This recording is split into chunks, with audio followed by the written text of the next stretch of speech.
নমস্কাৰ বন্ধু বান্ধৱীসকল, প্ৰবীণ চন্দ্ৰ দাস চেনেলটোলৈ পুনৰবাৰ স্বাগতম জনালোঁ। বহুতে এটা ভাল খবৰ আহিলে।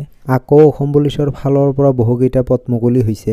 পদবিলাকত এপ্লাই কৰিবলৈ হ'লে কোৱালিফিকেশ্যন কিমান থাকিব লাগিব, এজ লিমিট কিমান থাকিব লাগিব আৰু এপ্লাই কৰাৰ লাষ্ট ডেট কেতিয়া, এই সকলোবিলাকৰ ডিটেইলছ এইটো ভিডিঅ'ত জনাম। ভিডিঅ'টো শেষলৈ চাই থাকিব। পদবিলাকত এপ্লাই কৰিবলৈ হ'লে অনলাইন যোগে এপ্লাই কৰিব লাগিব আৰু এপ্লাই কৰাৰ লাষ্ট ডেটটো ৰখা হৈছে 22 ফেব্ৰুৱাৰীলৈকে এপ্লাই কৰিব পাৰিব।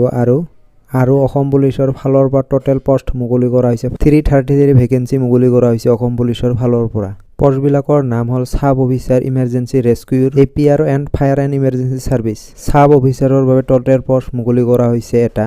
এডুকেশ্যনেল কোৱালিফিকেশ্যন বিচৰা হৈছে ছায়েন্স ষ্ট্ৰীমৰ পৰা হায়াৰ ছেকেণ্ডেৰী পাছ কৰা হ'ব লাগিব আৰু ফিজিক্স কেমেষ্ট্ৰি এণ্ড মেথামেটিক্স এইবিলাক ছাবজেক্ট হায়াৰ ছেকেণ্ডেৰীত থাকিব লাগিব। নেক্সট পোষ্টটোৰ নাম ইমাৰ্জেঞ্চি ৰেস্কিউৰ। টোটেল পোষ্টৰ সংখ্যা 39 ভেকেন্সি। এডুকেশ্যনেল কোৱালিফিকেশ্যন বিচৰা হৈছে ছায়েন্স ষ্ট্ৰীমৰ পৰা হায়াৰ ছেকেণ্ডেৰী পাছ কৰা হ'ব লাগিব। নেক্সট পোষ্টটোৰ নাম হ'ল কনষ্টেবল কাৰ্পেণ্টাৰ। টোটেল পোষ্টৰ সংখ্যা 3 ভেকেন্সি। এডুকেশ্যনেল কোৱালিফিকেশ্যন বিচৰা হৈছে মেট্ৰিক পাছ আৰু লগত ITI চাৰ্টিফিকেট থাকিব লাগিব। নেক্সট পোষ্টটোৰ নাম হ'ল কনষ্টেবল হেণ্ডিমেন। টোটেল পোষ্টৰ সংখ্যা 2টা।